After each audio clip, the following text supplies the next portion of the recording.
आज की बात अब हर शाम सोमवार से शुक्रवार 8:30 बजे से। आज युद्ध की सबसे भयानक तस्वीर मॉस्को की है। शहर में काली बारिश हो रही है।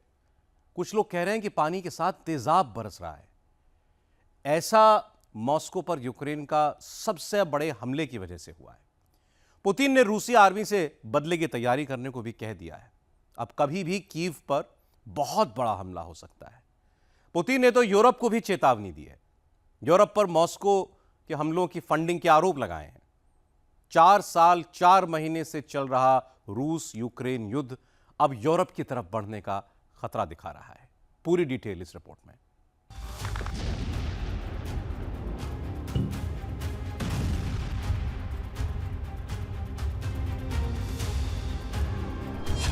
पुतिन ने मॉस्को पर हमले का बदला लेने का ऐलान कर दिया।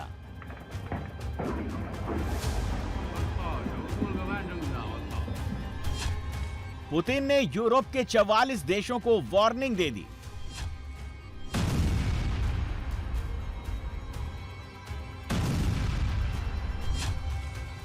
मॉस्को पर अटैक की साजिश क्या पश्चिमी देशों ने रची?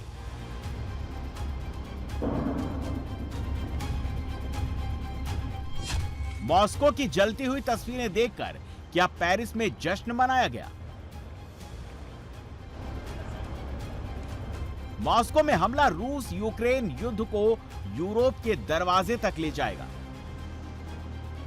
इसकी वजह ये 2 तस्वीरें हैं। यूक्रेन के विध्वंसक ड्रोन अटैक के बाद जब मॉस्को जल रहा था, पेरिस में उसके वीडियो टीवी पर दिखाए जा रहे थे। मॉस्को के जलते हुए वीडियो देखकर पेरिस में जमा यूरोप के राजनयिक खुश हो रहे थे। यह बात पुतिन को हजम नहीं हुई।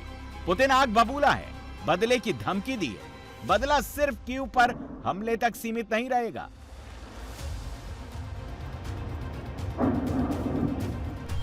Paris, London, Brussels, Berlin, Munich, Rome सब इसकी जद में आएंगे।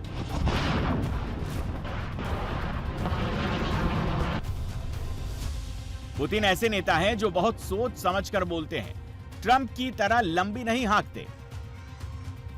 पुतिन ने इस बार कह दिया कि मॉस्को पर हमले के पीछे चेहरा भले ज़ेलेंस्की का है, मगर फंडिंग पश्चिम देशों ने की है।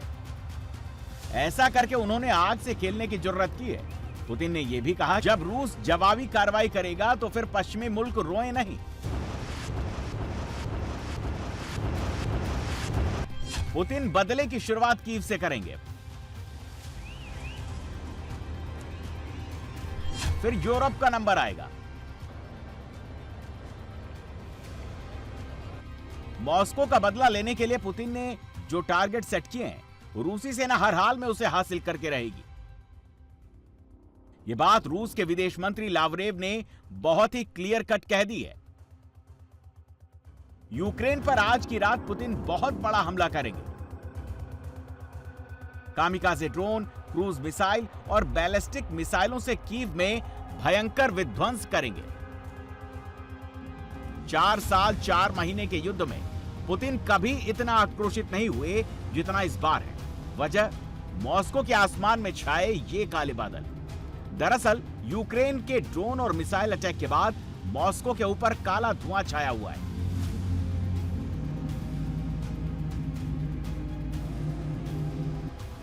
ये कपोटन्या ऑयल रिफाइनरी पर ड्रोन अटैक के बाद लगी आग की वजह से है। मॉस्को में काली बारिश हो रही है। सड़कों पर काला पानी जमा हो गया है। बारिश के बाद कारों पर काले रंग की पेंट पुत गई है। घर से बाहर निकलने पर कपड़ों में काले रंग की चिपचिपी परत जम गई है। यह हाइड्रोकार्बन और ब्लैक कार्बन कणों का एक जानलेवा मिश्रण जो बारिश के पानी के साथ मिलकर मॉस्को में बरस रहा है। ये सूक्ष्म कार्बन कण जो PM 2.5 के स्तर के हैं, सांस के जरिए फेफड़ों में पहुंचकर श्वास संबंधी गंभीर बीमारी पैदा कर सकते हैं। काली बारिश में मौजूद पॉलीसाइक्लिक एरोटिक हाइड्रोकार्बन और बेंजीन जैसे खतरनाक केमिकल कैंसर जैसी घातक बीमारी पैदा कर सकते हैं। मॉस्को को यूक्रेन के हवाई हमले और ड्रोन अटैक से बचाने के लिए 3 लेयर की सुरक्षा है।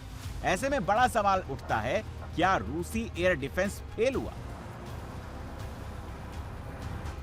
सबसे पहले ये तस्वीर देखिए। रूसी एयर डिफेंस ने यूक्रेन के कामिकाजे ड्रोन को बहुत लेट इंटरसेप्ट किया। यूक्रेन के ड्रोन को जब रूसी एयर डिफेंस ने आसमान में हिट किया, तब तक वो ऑयल रिफाइनरी के ऊपर आ चुका था। उसका मलबा एक टंकी के ऊपर गिरा और फिर देखते देखते भीषण आग लग गई।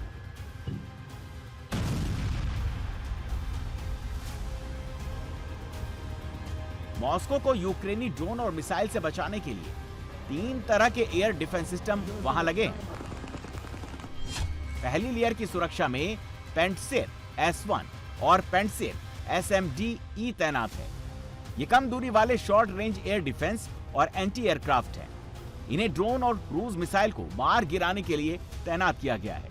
मॉस्को और उसके 50 किलोमीटर के दायरे में दर्जनों पेंटसिर एयर डिफेंस लगे हुए हैं। मॉस्को में दूसरी लेयर की सुरक्षा में S-300 और S-400 तैनात हैं। ये मीडियम और लॉन्ग रेंज के एडवांस मिसाइल डिफेंस सिस्टम है। इनकी तैनाती बैलिस्टिक मिसाइलों, क्रूज मिसाइलों और फाइटर जेट्स को आसमान में मार गिराने के लिए की गई है। 3 लेयर की सुरक्षा में A-135 एयर डिफेंस सिस्टम तैनात है।